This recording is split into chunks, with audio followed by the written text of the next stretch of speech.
conversation I've had more than once in my journey since my accident. Someone will ask me, "You're a quadriplegic? I thought a quadriplegic couldn't move anything."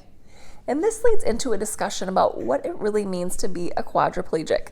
So today's vlog is going to go in depth into the topic of quadriplegia versus paraplegia, the ways that spinal cord injuries are classified, and why some people with spinal cord injuries can regain movement and others, like me, cannot. To back it up for a moment, in case you haven't been following me for a while, the reason I'm in a wheelchair is because I had a spinal cord injury.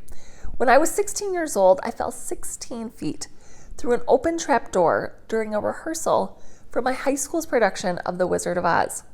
I landed on a concrete floor, breaking a vertebrae in my neck, which went directly into my spinal cord, severely crushing it. This resulted in what's known as a complete spinal cord injury. A complete spinal cord injury is when there's no feeling or movement below the level of injury. An incomplete spinal cord injury is when the spinal cord has less damage and the individual can potentially retain some function and movement. Now, this seems like spinal cord injuries are pretty clear-cut, but I do have to say that every spinal cord injury is different. There really are no two spinal cord injuries alike. Now, here's an important side note. I actually know people who have walked again after suffering a spinal cord injury. For example, you've probably heard of famous sports athletes who were able to walk or play their sport again.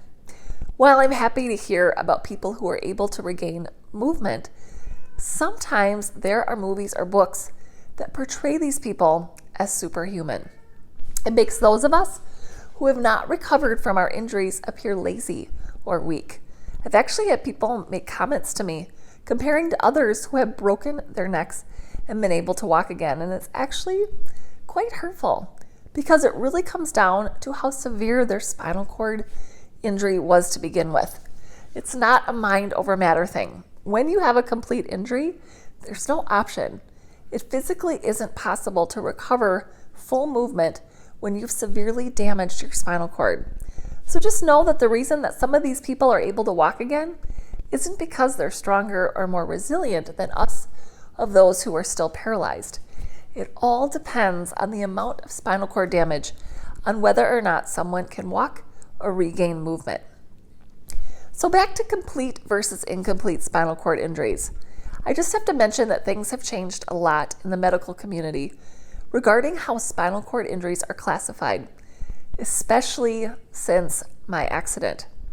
They're really not using the complete/incomplete classifications anymore. And they're now using what's called ASIA or ASIA. I'll put in a link to an interesting resource from the American Spinal Cord Injury Association that explains this more. But I say this because if anybody's watching this who knows someone with a recent spinal cord injury or who has a new spinal cord injury, you may be more familiar with these newer classifications. So, with my spinal cord injury, I'm considered a C5 quadriplegic, which means my injury occurred in the middle vertebrae in my neck. I'll show a diagram of this in just a minute. But what this means is that I have no feeling or movement from my chest down. And you'll notice that I do have some movements in my upper body. I'm able to move my neck, my shoulders, my biceps, and my deltoid muscles, along with my wrists. But I cannot use my fingers or my triceps.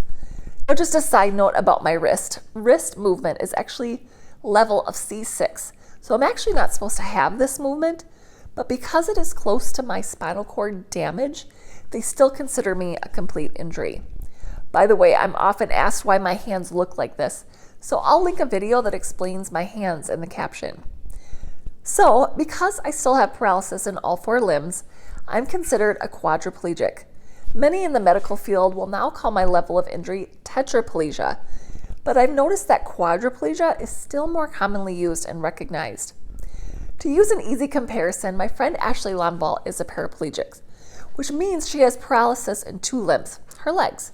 She was at a ranch youth camp as a teenager when she fell off a haymow and landed on the wooden bar of a pitchfork, which caused a spinal cord injury at the T12 level.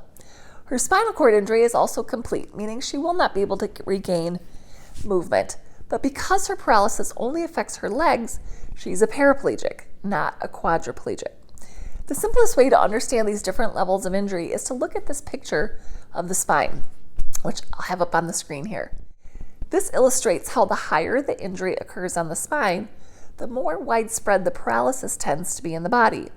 So the lower the injury, the less paralysis you have in your body.